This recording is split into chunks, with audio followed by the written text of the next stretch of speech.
Ladies and gentlemen, boys and girls, children of all ages, welcome to your broadcast for NXT and Lucha Underground. This one is a day late, and I have made a video explaining what is happening with me on Wednesdays. And if you want to see it, I'll provide a link in the super chat, the live chat. But it is unlisted. I don't want it to be public. It is a private video that only people who follow me on Twitter and Facebook could see. So if you want the explanation, if you want the rundown on why your NXT and Lucha Underground reviews are now on Thursdays for the time being, maybe some days I'll be able to put it up on Wednesdays, depending on what happens. But for the most part, if you want details on what's happening with me on Wednesdays, you have to check out the link. And that's all I'm going to say about it. This is not the place for it. Right now, we're here to talk about something special. Now, unfortunately, I have not changed the cover of NXT yet, which I will do very soon.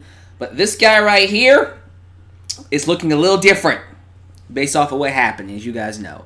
So we're going to get into all of that, as well as some stuff from Lucha Underground Episode 7.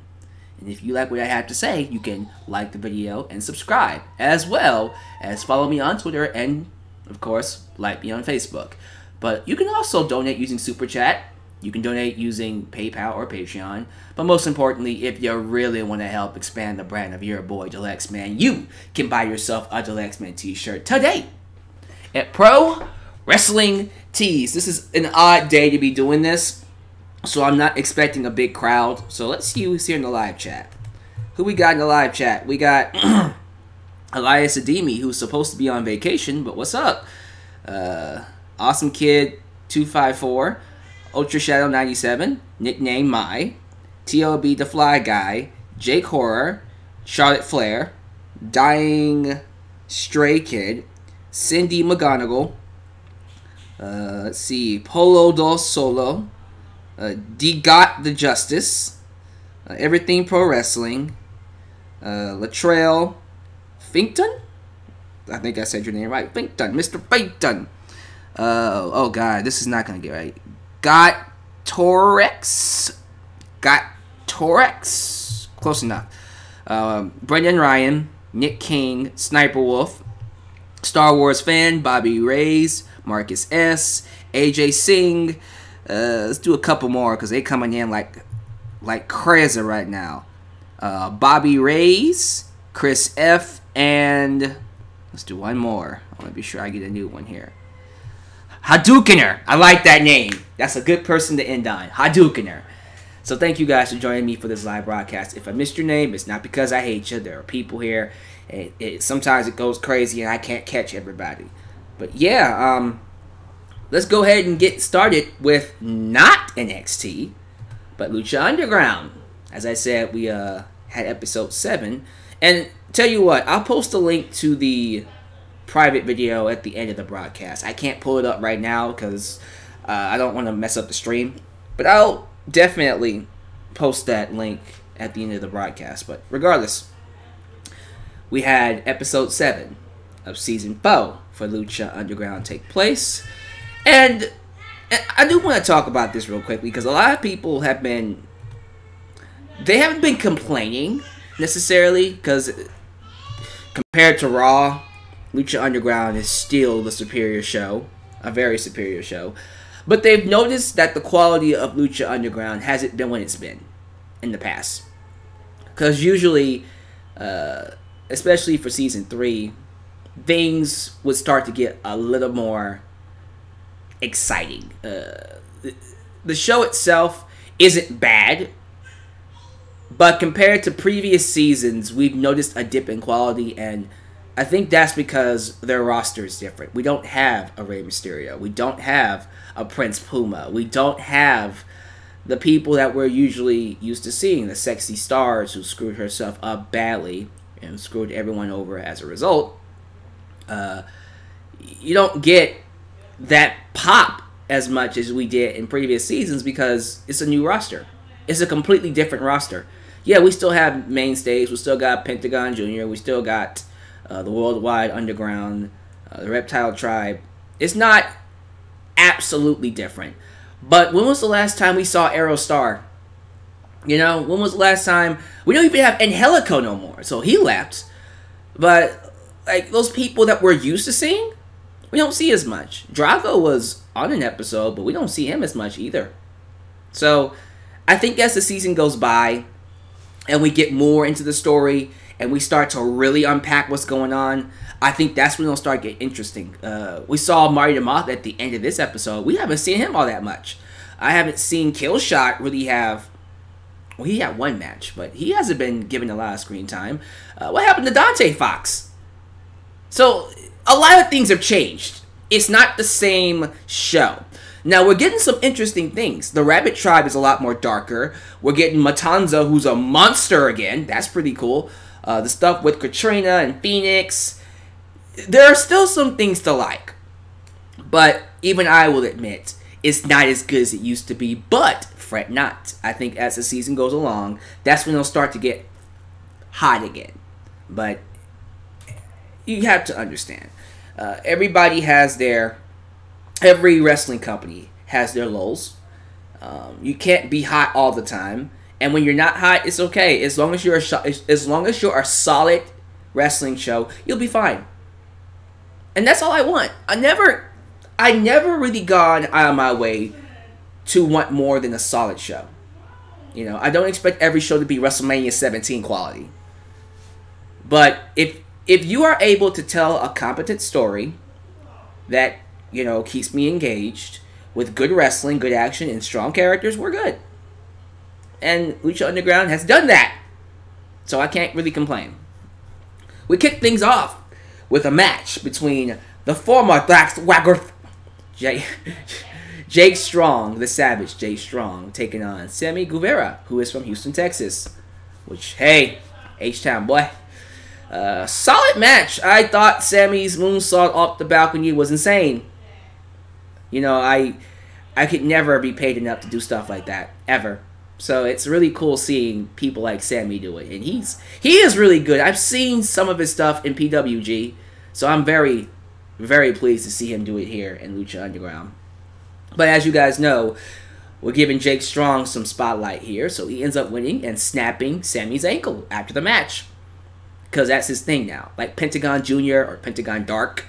Like snapping people's arms and, you know, collect them and stuff like that as like prizes or badges on his belt. That's what Jake is doing. Oh!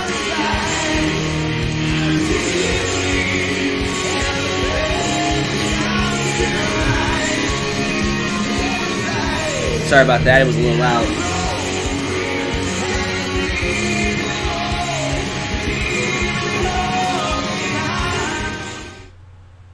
Let's start this with the entrance song of one of the greatest of all time.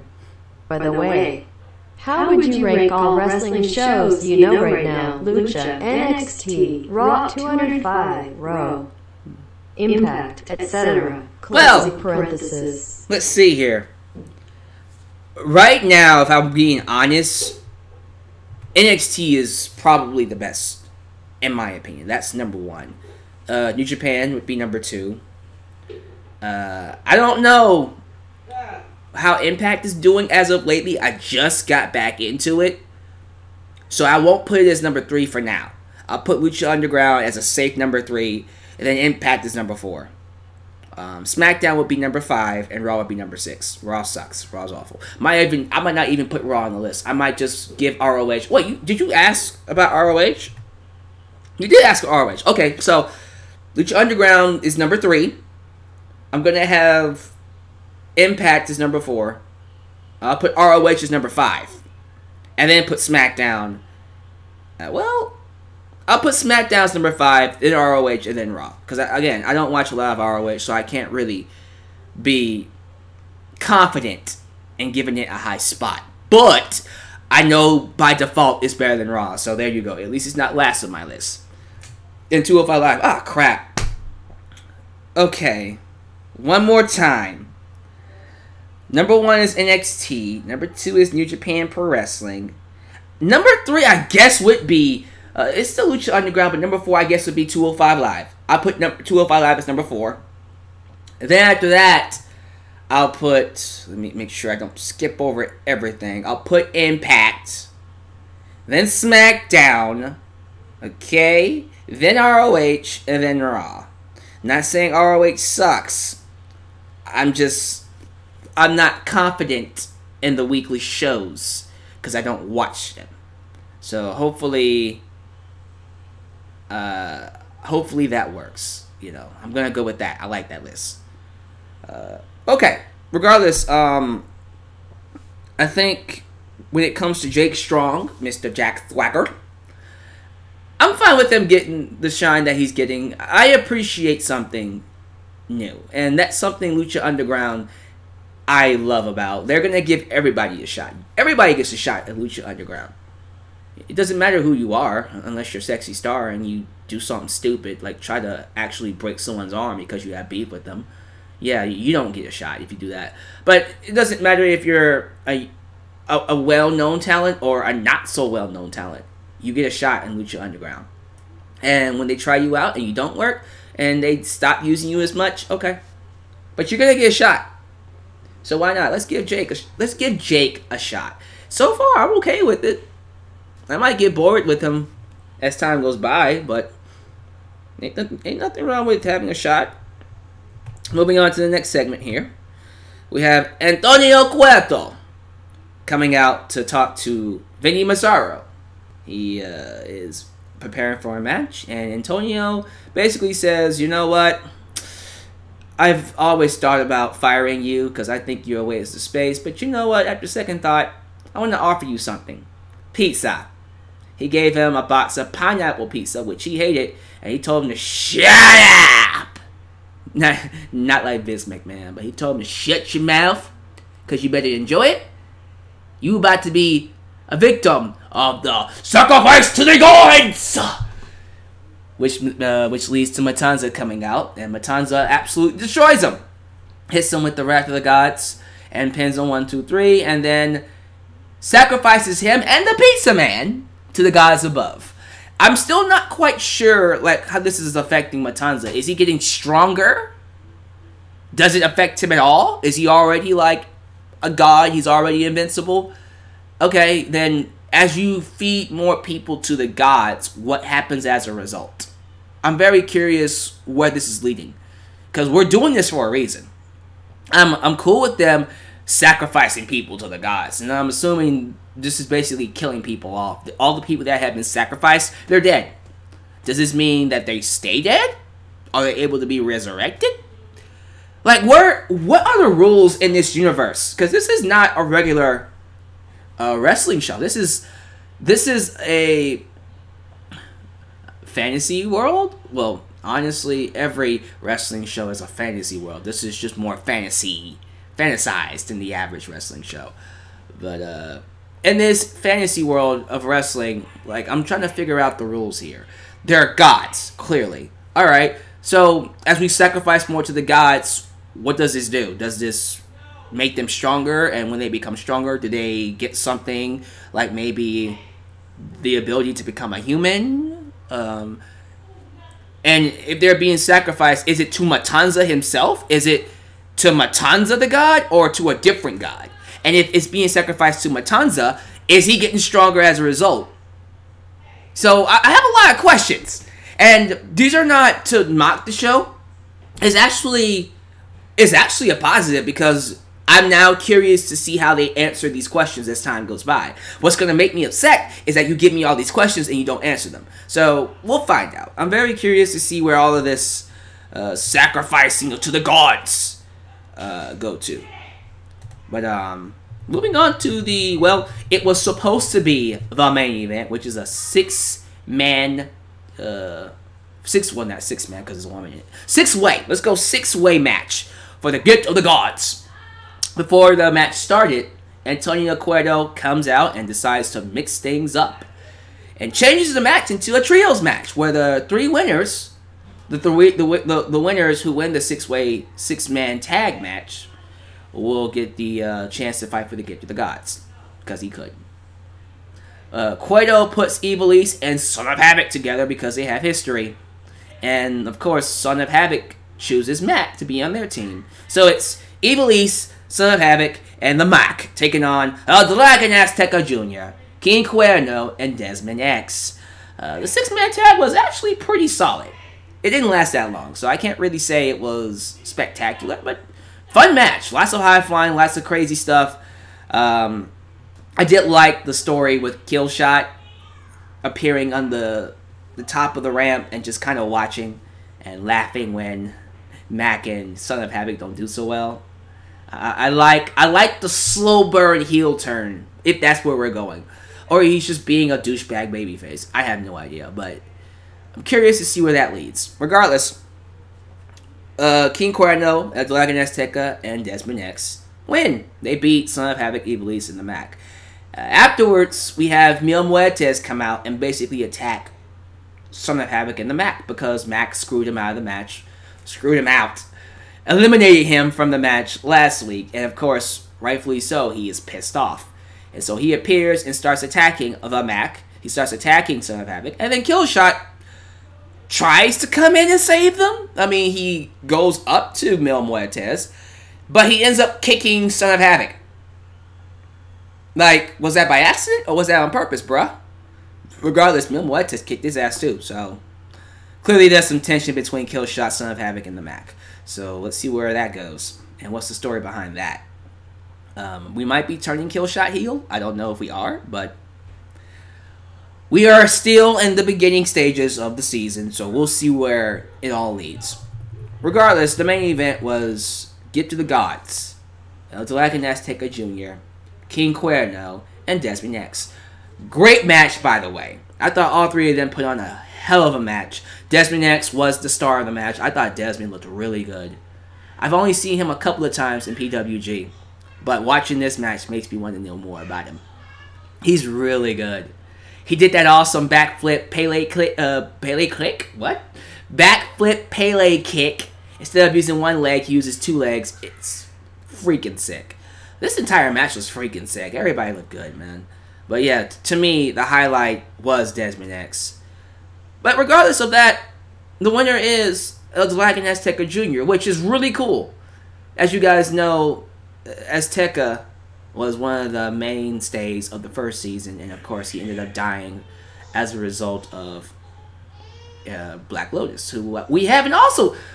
Where are all these people that we've gotten invested in? No wonder people are just not really feeling the show. You've gotten us invested into these characters for the last 3 seasons, and they're nowhere to be found. So it's kind of weird when you go back and watch Lucha Underground and you notice that people are missing, like Black Lotus, and she ended up killing Azteca. So you kind of figured that we would eventually get here with El Dragon Azteca Jr. He ends up winning the Gift of the Gods Championship. So eventually we'll get Pentagon Dark versus El Dragon Azteca. I just hope that when we do the match, we start to see more of what we've been accustomed to seeing with Lucha. Again, season just started, so we're kind of setting the groundwork for things to happen. There's still the whole thing with the Possessed Doll and the Worldwide Underground. So I think as the season goes along, we'll start to see things pop off. And we'll probably get more returns. It's just weird right now with this whole new roster and a different set of characters. And we're not really seeing a lot of the old blood. I don't think, and this is how I feel too, I don't think Dario Cueto being killed off helps either. I mean, look, I know a lot of people are okay with the whole Dario Cueto being killed off and his dad showing up. It's the same actor, so what's different? I get it, but I was invested in Dario Cueto and his story. So seeing him die, I don't know, but we'll see. I think things will get better. We end things. We don't kick things off yet. We're not in NXT. We end things with a vignette with Marty the Moth Martinez. He is in his home sleeping, and he's seen being dragged on the floor, and then we see Mariposa pour water on him, and he wakes up, And she basically tells him why she attacked him at the end of Ultima Lucha 3. And it was because she wanted to motivate him. I hurt you to motivate you because your mind isn't in the right place. Your head is off its rockers, as it always is. But you're not putting your head in the game, Marty. We need you to go after the championship. And that's what she said. She feels like he is the cornerstone of the Moth tribe, and he needs to win the championship from Pentagon Dark. And he starts talking about making a chain out of Pentagon's teeth. And then he proceeds to repeat the words moth, moth, moth over and over again like a psychopath. Because that's what he is, a psychopath. So, yeah, we're basically building to Marty the Moth versus Pentagon Dark. Honestly, if I had it my way, I would give Marty the belt. I feel like Marty's one of the best characters. Not just in Lucha Underground, but period. Why not? I would love to see Marty win that championship. That's just me. And then we can do Marty versus El Dragon Azteca Jr. Although I think we'll probably do El Dragon Azteca Jr. versus Pentagon Dark. We'll see. Regardless, I'm either gonna see Pentagon Dark lose that belt to El Dragon Azteca Jr. or lose it to Marty the Moth. Either one is fine with me. But that's Lucha Underground. Give me your thoughts about that show. Hopefully, as I said before, things get a little better. And I'm being told that Angela Fong, Black Lotus, is with the WWE now. So basically, they lost Black Lotus. Well, that's wait, no. She's not. No, she's not. She used to be with WWE. She didn't go back to them. I don't think she did. Hold on for a minute. I doubt she went back.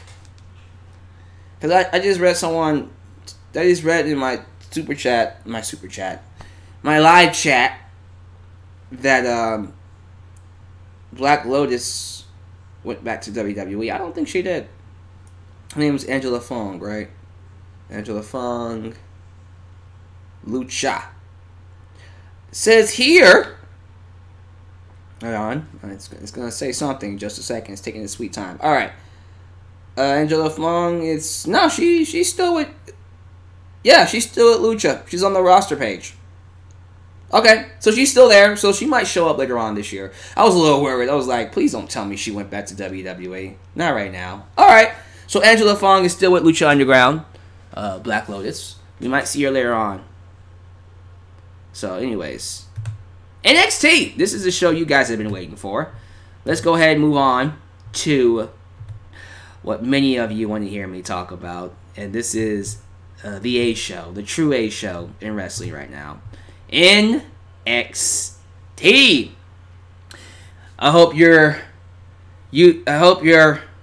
used to seeing this, because I'm telling you right now, you might want to stop getting used to it, because this is no longer a thing. Regardless, we got some things to talk about when it comes to NXT Takeover Brooklyn 3, as well as some awesome stuff we got tonight. So we open up NXT with an awesome video package hyping up Tommaso Ciampa and Aleister Black's main event.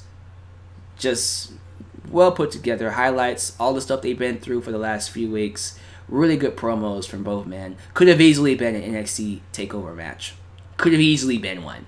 But they did it early for NXT, and I appreciate that. And then we go into the first match, which involves Sean Maluda from the Cruiserweight Classic taking on, say it with me, Adam Cole, baby! And solid match. Okay. And then we get... Oh, clip them all. Welcome. Goddamn, was yesterday a great day for wrestling. Tell me about it. It's always good to watch wrestling on Wednesdays. But it was especially good, especially great when it came to NXT. But Sean Maluda took on Mr. Adam Cole, baby, in a solid match. And I gotta say this too, man. It's really cool watching Adam go to work. I've always appreciated his talent. You know, I liked him back when he was in ROH, but what I really like about him is his ability to adapt. Wherever he goes, whatever company he goes, he always changes up his style. He's not staying stagnant into one role. If he's in PWG, he's a lot more faster. He's a lot more innovative because he knows that's what the crowd wants. If he's in New Japan Pro Wrestling, he's a lot more stiff.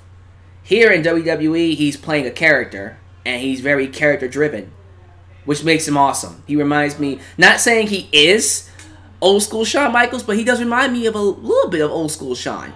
Really good seller, you know, really good at getting that heat and making the opponent look good, which is one of the best traits to have. Not just in NXT, but WWE, period.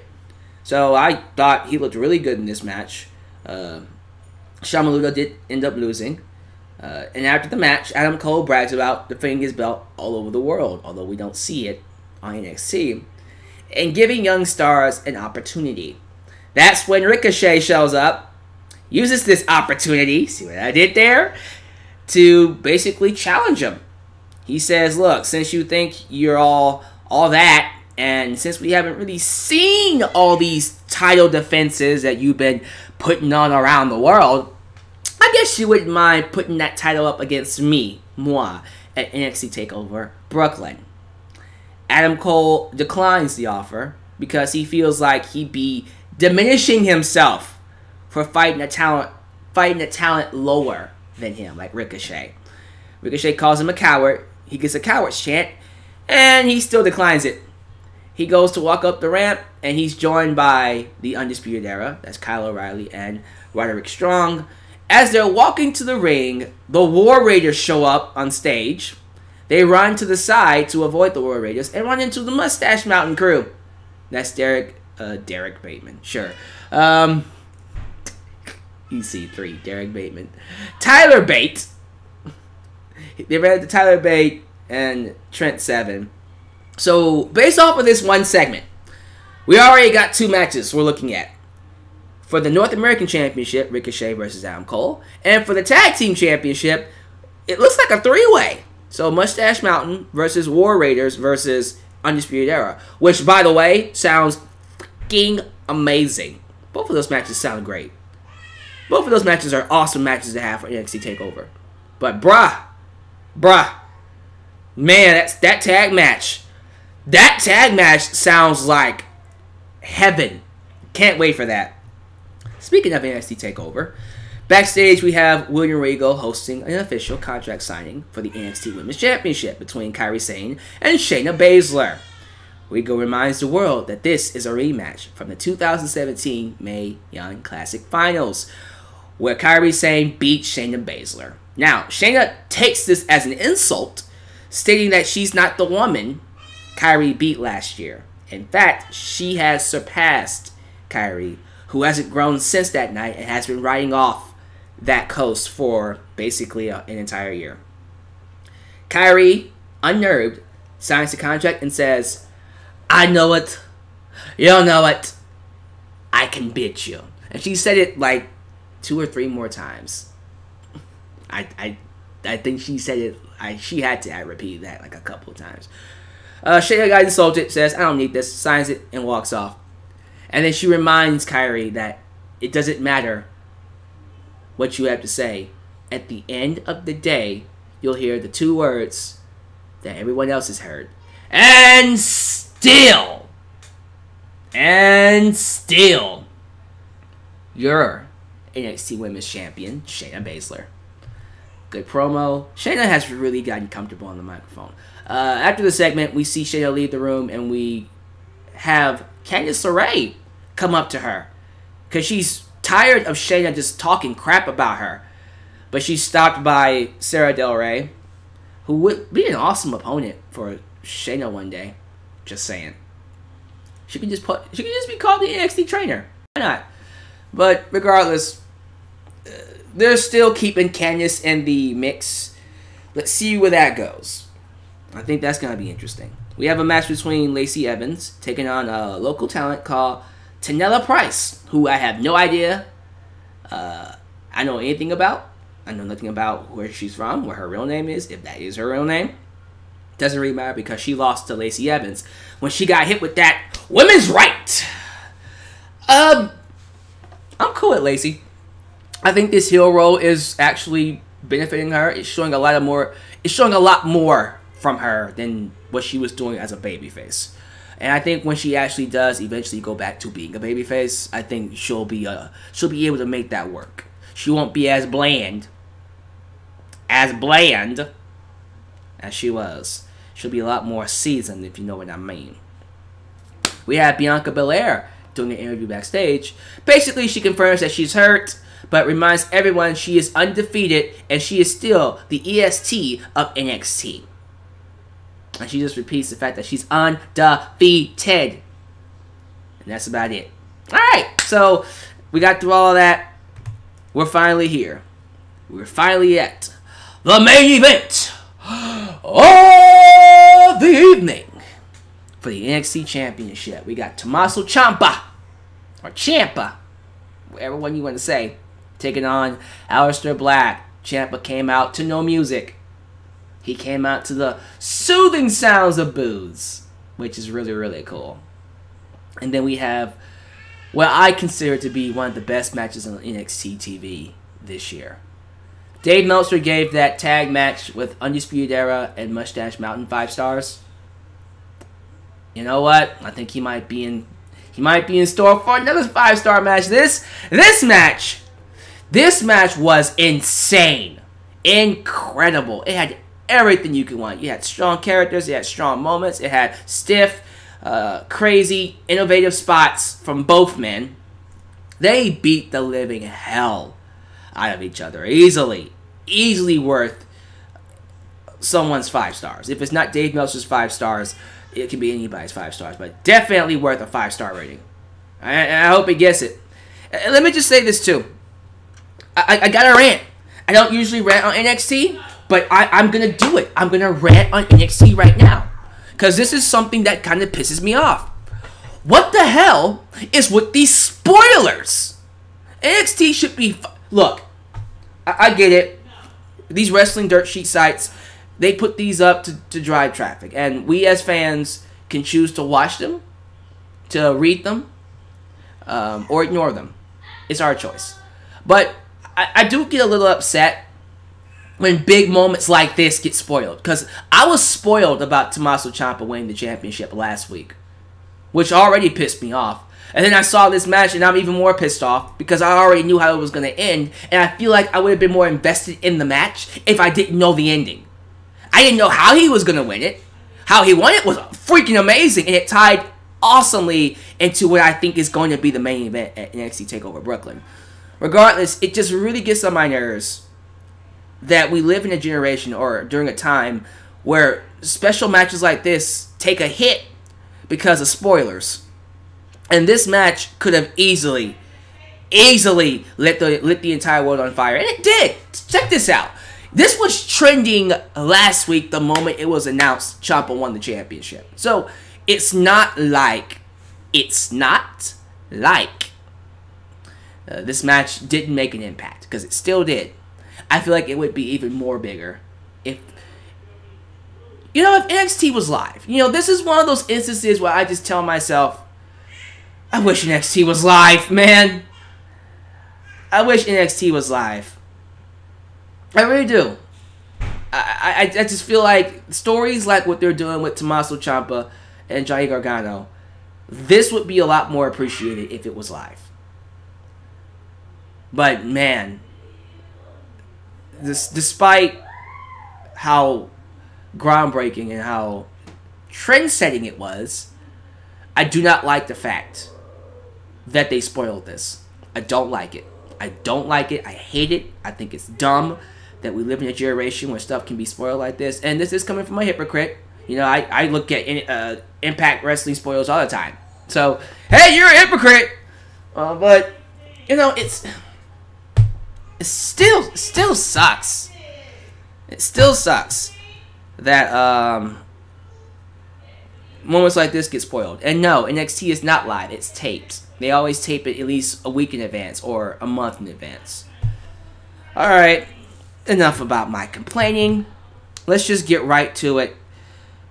The match comes to a head when Johnny Gargano interferes to stop Tommaso Ciampa from using the belt. He super kicks Tommaso Ciampa, grabs the belt, goes to hit Ciampa with the belt, but accidentally hits Aleister Black, which allows Tommaso Ciampa to follow up with a... Was it?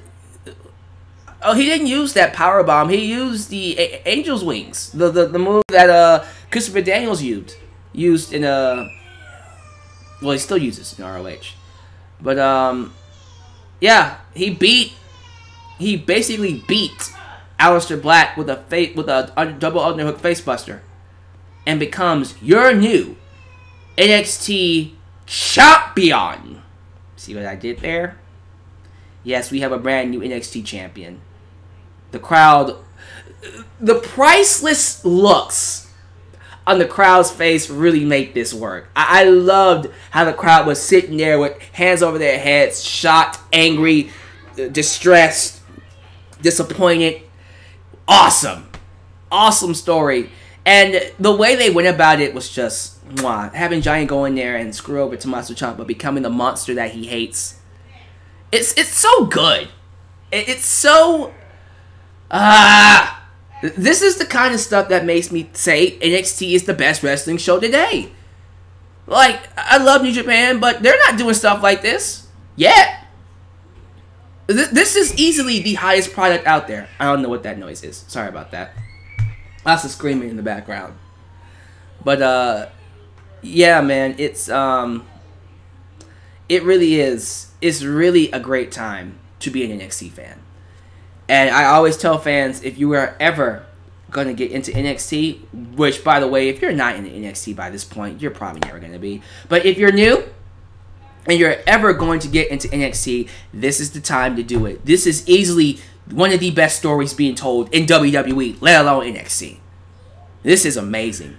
Tommaso Ciampa, this despicable, evil human being who was able to beat a guy he should not have beaten at Chicago by you know, playing around the rules and spitting on his wedding band, has now gone on to become NXT champion. The worst case scenario in Johnny Gargano's world happened.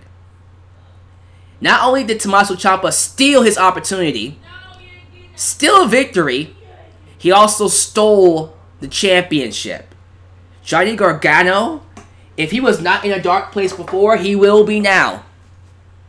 And I cannot wait to see where this goes. I'm calling it NXT TakeOver Brooklyn, triple threat. Black, Gargano, Ciampa.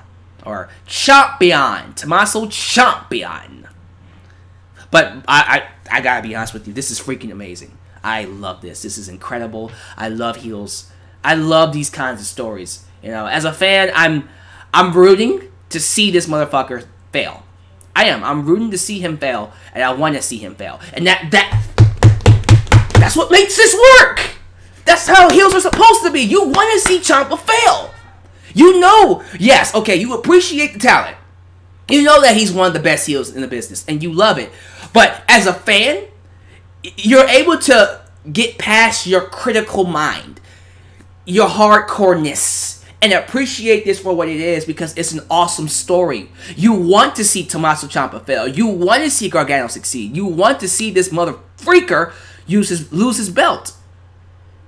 You're gonna be grasping for anything to see this mofo drop this strap. Do I think he'll drop the strap at NXT TakeOver Brooklyn? I don't know, but I'll be real with you. I don't want him to. You know? Now, it'd be nice. But to me, I think to make this story work, to get them one more match later on, when they do War Games, I believe, I believe the best case scenario would be to have Tommaso Ciampa walk away with the belt. Now, as the match is happening, I'm going to be rooting for Gargano. But in terms of the overall story, for this to be a year-long feud, that can go into 2019, Gargano has to fail one last time and then get one more shot against Tommaso Ciampa later on. We gotta give the heel some heat. But you know what? I'm loving this. I am loving this. I am loving everything that's going on with Tommaso Ciampa and Gargano. And I'm telling you right now, when the entire year's over and I'm doing my Best Feud of the Year awards, guess who's gonna get number one? Guess who's winning the award for Feud of the Year?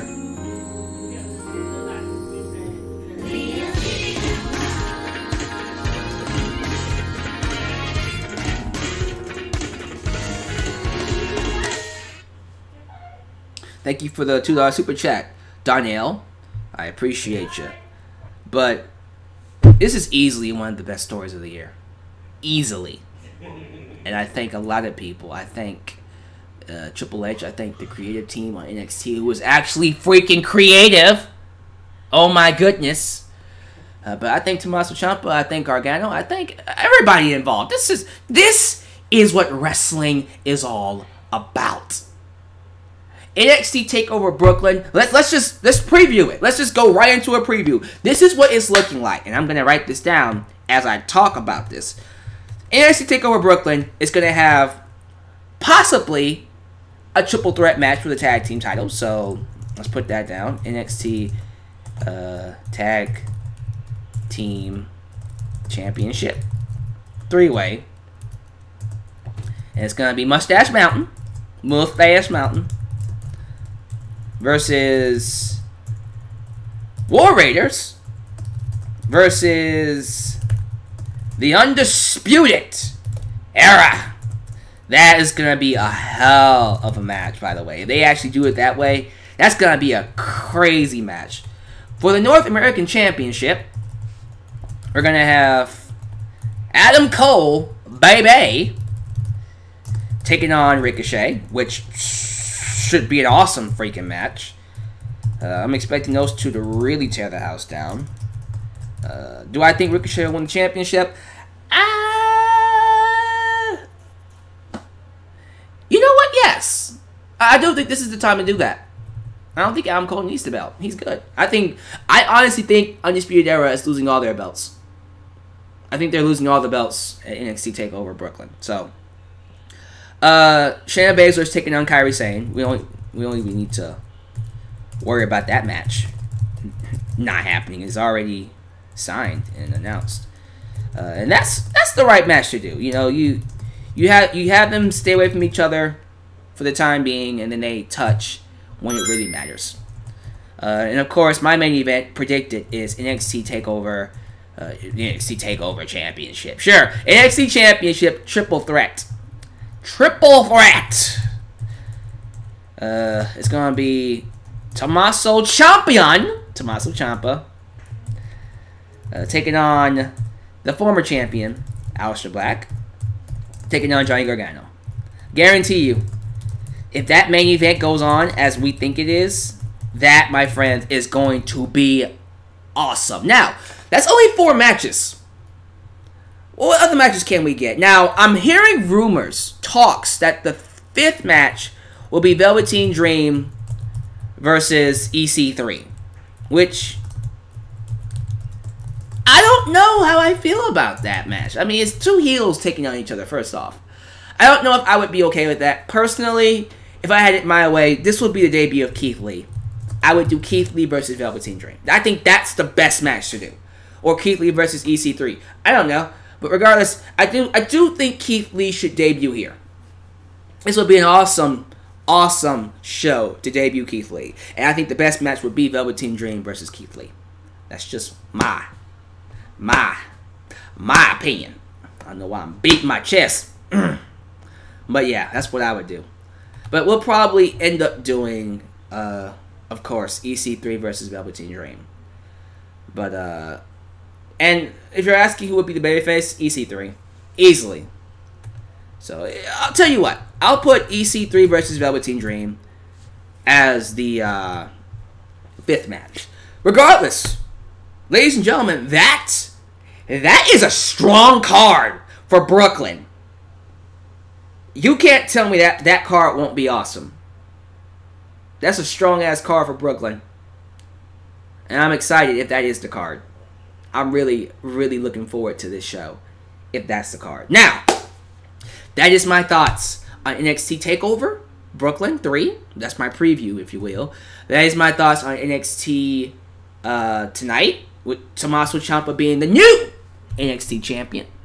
Give me your thoughts down below in the comments. Live chat, sound off. I'm going to spend the rest of the time with y'all. And while I'm talking to you guys, I'm going to look up this link to my video that I said I would provide for you real quick. So, give me your thoughts. How you guys feel? Joseph Winters, take my money. Oh, buddy. Who you telling, man? Who you telling? For real, though, man. It's really cool. It's really cool seeing a wrestling product like NXT nowadays, especially during the cesspool that we get on Mondays. Raw is awful, man. It is garbage. But it's worth it when you watch shows like NXT. And you just kind of tell yourself, I don't want these guys. And you keep telling yourself that too. You don't want these guys to go anywhere. Okay, so here's the link to the video, the explanation why. I'm struggling with Wednesday. So there you go. If you guys want to know why, I put it in the live chat. It's there. You check it out when you want to. Alright, so let's see what you guys are saying. Jake Saleg. During the build to EC3 and Velveteen Dream, the promo battles would be great, though. Oh, the promos will be amazing. I'm worried about the match. The match, I don't know if they can make that work. Because they're very similar in style, too, in terms of how they wrestle inside the ring. So I'm very worried. The personalities are going to be awesome. The personality clash is going to be great. The build-up is going to be good. The match itself, I'm concerned about. They might prove me wrong. Velveteen Dream has always proved me wrong. Awesome Kid 254. I wish TakeOver Brooklyn would be tonight. But that's what it is. That's how you know the show is succeeding in making you care. If you are at the point where you are begging for it to show up soon. Like, I wish it was tonight. Why are you making me wait, bruh? Why you gotta make me wait? You know, that's how you know the show is successful. When you're just like, man, I want this now. You know what I'm saying? No! Let's see here. Latrell Finton. Should be a slobber knocker. Should be a slobber knocker. I sure the hell should be. Hadoukener. Loving your work, man. Been a fan of yours for a few years now. Greetings from the UK. Norwich, UK. What's up? How many people do I have around the world that watch me? Like, okay, curious, real question. In the live chat, if you're not from the USA, let me know. That includes Canada. Like, if you're not from the USA, tell me where you're from. Because we got Hadoukener from the UK. I know Elias is from Canada, so that counts too. Jake Horror 205 needs a takeover match. We can put the Cruiserweight Championship on Brooklyn. Let's do it! Listen, I am all for making Brooklyn 3 hours. Seriously, if you want to make Brooklyn 3 hours and do a 6-match, which is the Cruiserweight Championship, I'm cool with that. I'm not going to complain.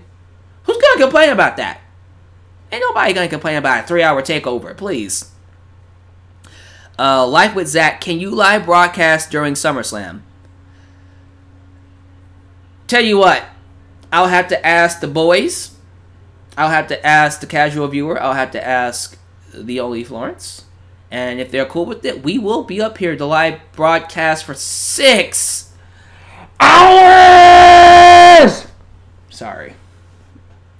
6 hours of SummerSlam. That might actually keep me awake. It'd be interesting, too. I might actually do that. Let's see here. We got Nickname Mai from Germany. Welcome. Let's see here. Ultra Showers from America. Yeah. I'm not gonna say that word. I don't want to get any flack from YouTube. Sniper Wolf. WWE stands for We Were Entertained, or We Were Entertainment. I see what you did there. We were entertainment. Now we're just crap. Wow, that sucks.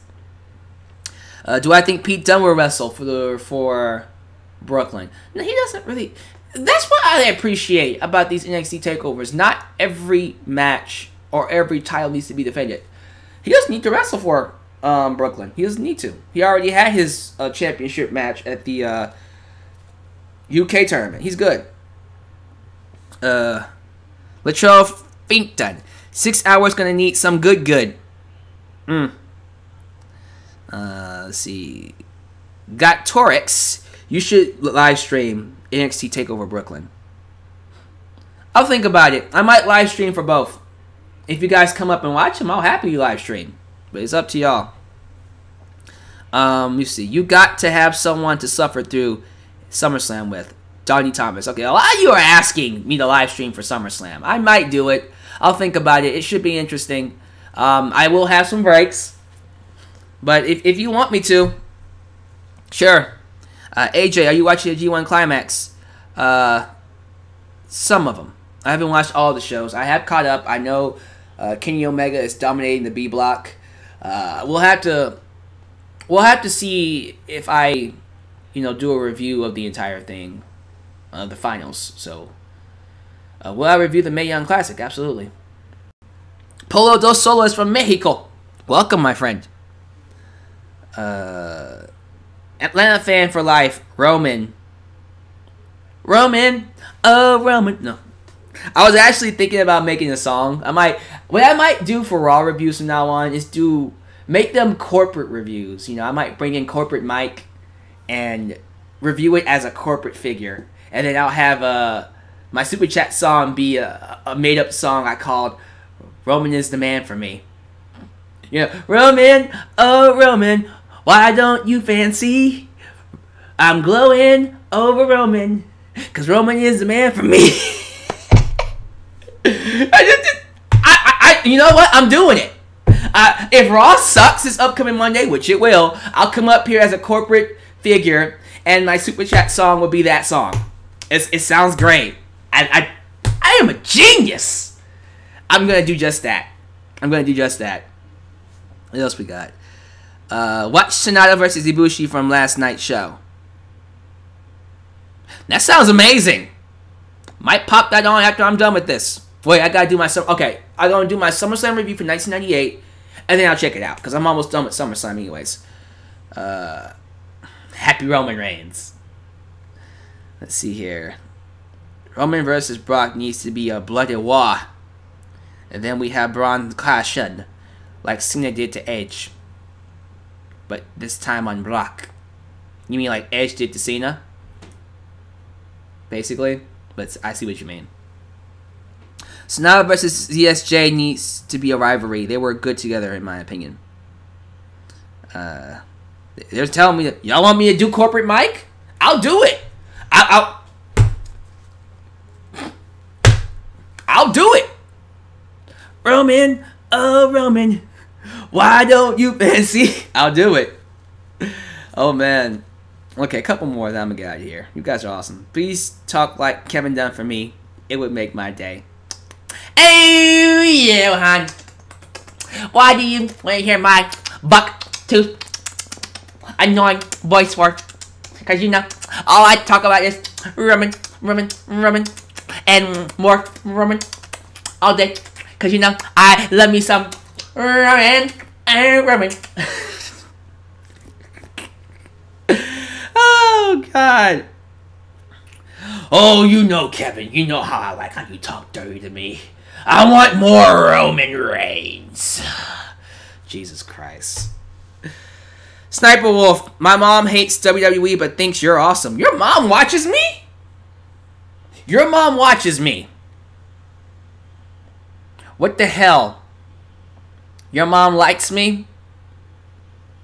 Well, tell Mrs. Sniper Wolf I said hi. I got people, y'all showing y'all mamas to me. What's wrong with y'all? Alright, let's see here. One more. Let's do one more.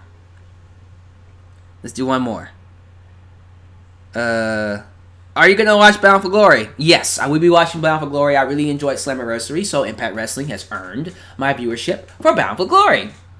which apparently is happening around the same time as WWE Evolution, which I just found out. I find out that Triple H is in charge of this whole women's pay-per-view thing, and of course it would be called Evolution. Evolution is a mystery. Just Evolution. Just saying. It's just crazy how. Yes, I know it's part of the women's evolution, but for real, Evolution. All right. I'm gonna cut it off right there. And no, Jake Saley, I am single, and right now I should be single. I need to work on myself. Check out the video that I posted in the live chat. I'll post it again for those who have not seen it yet. Once again, explanation of why my Wednesdays have not been so well. So, but that's your explanation. I'm going to keep it that way. Thank you guys for watching. Thanks for joining me for this awesome live broadcast. Give me your thoughts on Mr. NXT Champion down below. The preview card that I gave you for NXT TakeOver Brooklyn. And all that jazz. But thank you guys for watching. This is your boy, the X-Men, signing off. Right here in your boy, the X-Men's world. I love y'all. You be kinder to yourselves. I really mean that. And you know what? I'm going to end that with every video. Be kinder to yourselves. And have a good day. Much love. Peace out. Roman, oh Roman. I'm really doing that, by the way. That sounds